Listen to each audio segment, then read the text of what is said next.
We've already driven the new Alpine A290, but that was in Mallorca in 20-something degree sunshine on some of the finest roads in Europe. And to be honest, lots of things are very nice to drive in conditions like that. The question we need to answer today is, how does this car cope on a typically rubbish December day on some country roads in Surrey? And later on in this video, I'll be telling you everything we know so far about the new Renault 5 Turbo, an even hotter 500 brake horsepower version of this same basic car. So stay watching and don't forget to subscribe for lots more videos like this one.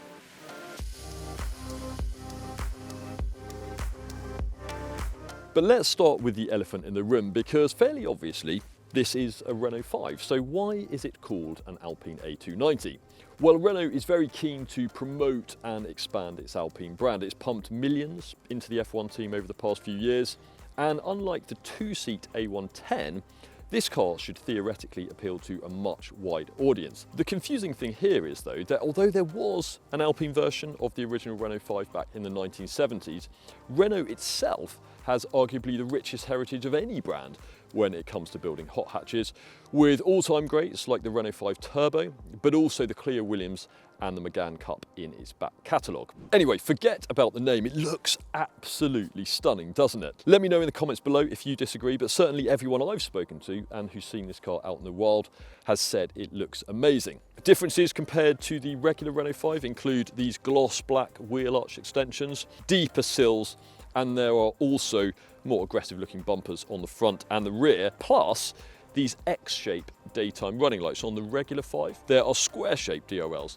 and they are lower down here on the front bumper. There are 4 colours to choose from. You can have this Alpine blue metallic, there's also a metallic white, a metallic black and a matte grey. Whichever version you go for, you get 19-inch alloys as standard. Entry-level GT trim gets a different design. These are the alloys you get with the GTS. The biggest difference between the GT and this GTS is that this car has a bit more power. I'll talk more about that later on. But it also has a slightly worse range. So this car can officially do up to 226 miles on a charge. If you go for the entry-level GT, then that range figure rises to 236 miles. That is far better than any Abarth 500e, although it is worth noting that the regular Renault 5 can officially do up to 250 miles on a charge, and of course, it is quite a bit cheaper. By electric hot hatch standards though, this is very reasonably priced. It starts at about 33.5k, and even if you want this GTS version, you'll be paying around £37,500, or in other words, almost £30,000 less than a Hyundai Ioniq 5N.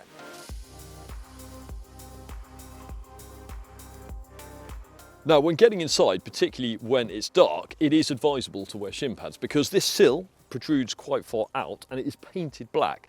So if you forget it's there, you get quite a painful reminder. But when you're in the driver's seat, you'll notice that quite a few things have been carried straight across from the regular Renault 5.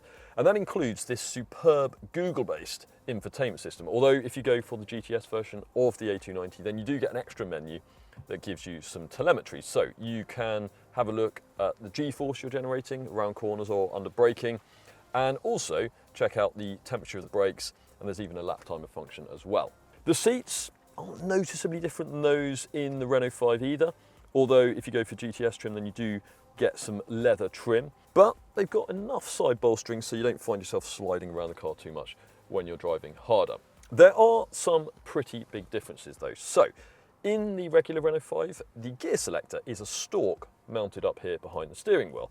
Whereas on the A290, this centre console has been completely redesigned, and it has buttons on it for engaging drive, reverse and neutral. And to be honest, that seems a bit unnecessary, because there's nothing wrong with a gear selector up here on the steering wheel. It's an electric car, so it's not like you're changing gear all the time. And you lose your cup holders. So that means that I've had to put my coffee in this deep cubby under the central armrest, and it probably means that when I accelerate or brake later on, it will spill everywhere. So that is not ideal. Other changes include this knob here on the steering wheel, and if you twist that, that adjusts the level of regenerative braking, so that's how quickly the car slows down when you lift off the accelerator. There's also an OV button, that stands for overtake, and although that doesn't increase the maximum power that's available to you, pressing it means you don't have to push the accelerator as far down to access maximum power, so really that's a bit pointless. But what is good is the quality of the interior, particularly if you go for this GTS version, because not only do you get leather on the seats, you also get it on the dashboard, on the centre console and on the insides of the doors. So although the regular Renault 5 has a pretty smart interior, when it comes to the quality of materials, this is even better. Now, I'm not going to talk about the rear seats or the boot because they are exactly the same as they are in the regular Renault 5, and we have an in-depth review of that car that you can watch by clicking the link up there at the top.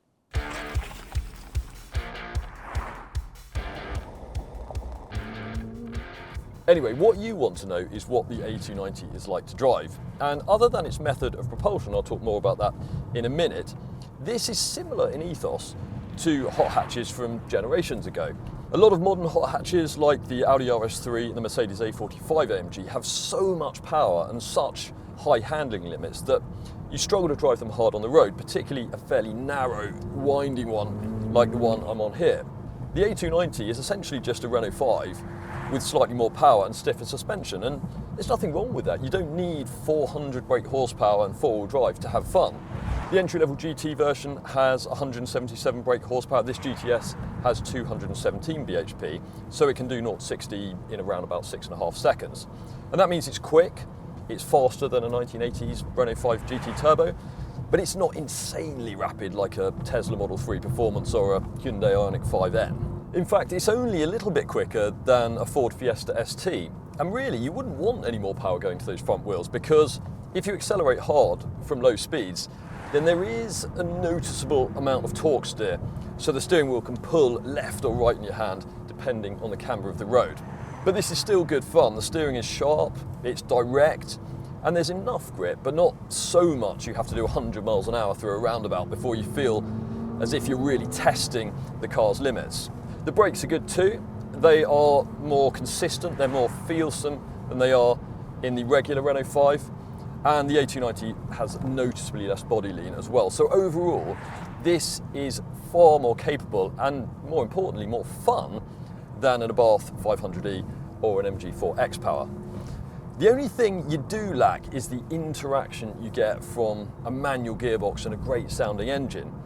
Hyundai has tried to replicate those things with the vastly more expensive Ioniq 5N by adding a fake petrol soundtrack and even simulated gear shifts, and those things definitely help. Whereas the A290, when you accelerate, you just get a whirring noise. Alpine tells me that that is not just a whirring noise, it is in fact a recording of the sound that the electric motor actually makes, amplified and overlaid with some filters.